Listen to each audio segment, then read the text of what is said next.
दोहरी मंदी कब होती है या दोहरी मंदी क्या होती है, कैसे होती है, इसको समझने की कोशिश करते हैं। एक कहानी के जरिए समझते हैं कि दोहरी मंदी किसे कहते हैं। 3 व्यक्ति हैं जिसमें एक फीमेल है, 2 मेल हैं।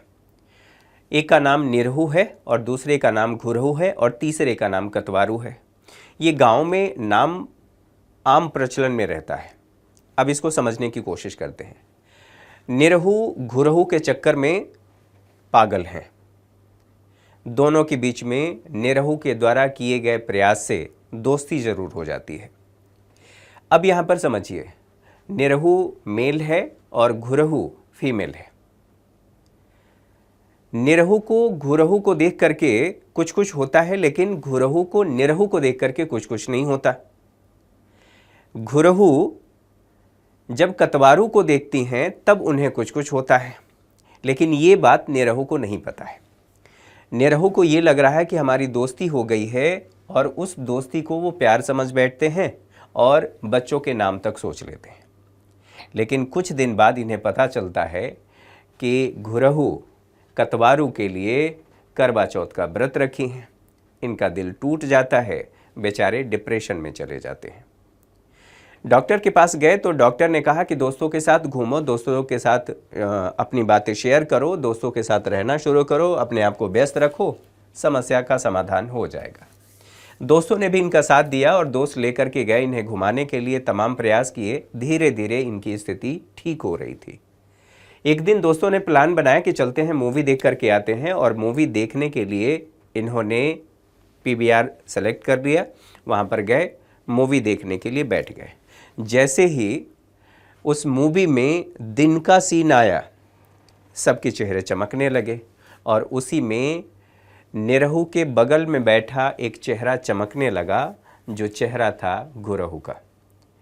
निरहु ने देखा कि ये वही घुरहु हैं जिनके चक्कर में ये डिप्रेशन में चले गए थे।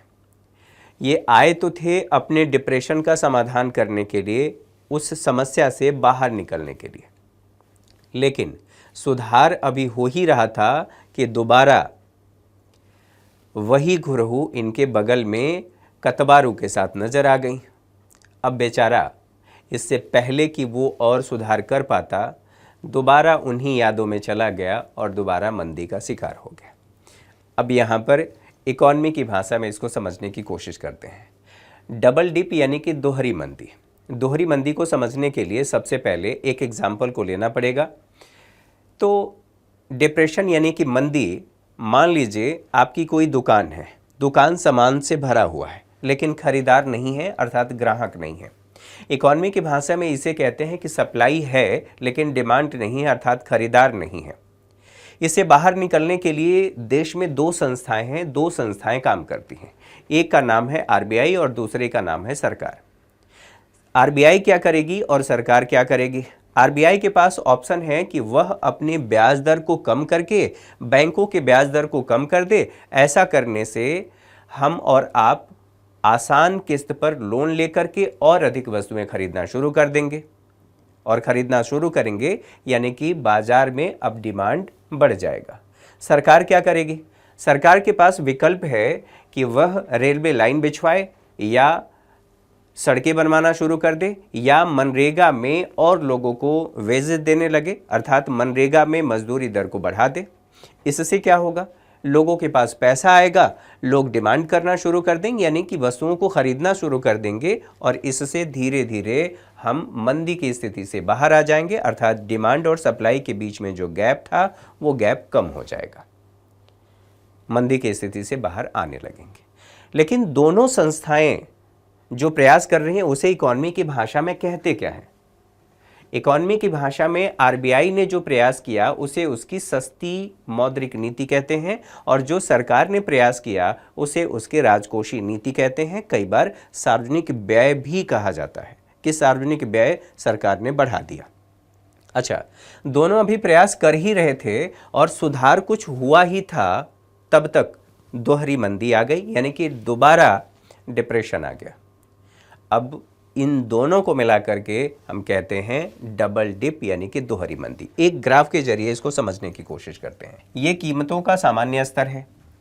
यहाँ से अब इस सामान्य स्तर से नीचे जा रहा है, यानी कि यहाँ पर सप्लाई तो अधिक है लेकिन डिमांड कम है, अर्थात ऐसे कह सकते हैं S अधिक है, D कम है। इस स्थिति में बताइए सामान बिक नहीं रहा है। दोनों ने प्रयास किया, यानी कि RBI और सरकार दोनों ने प्रयास किया। अभी हम सुधार ही देख रहे थे कि दोबारा से मंदी की स्थिति आ गई, अर्थात दोबारा यहां पर भी S अधिक है और D कम है।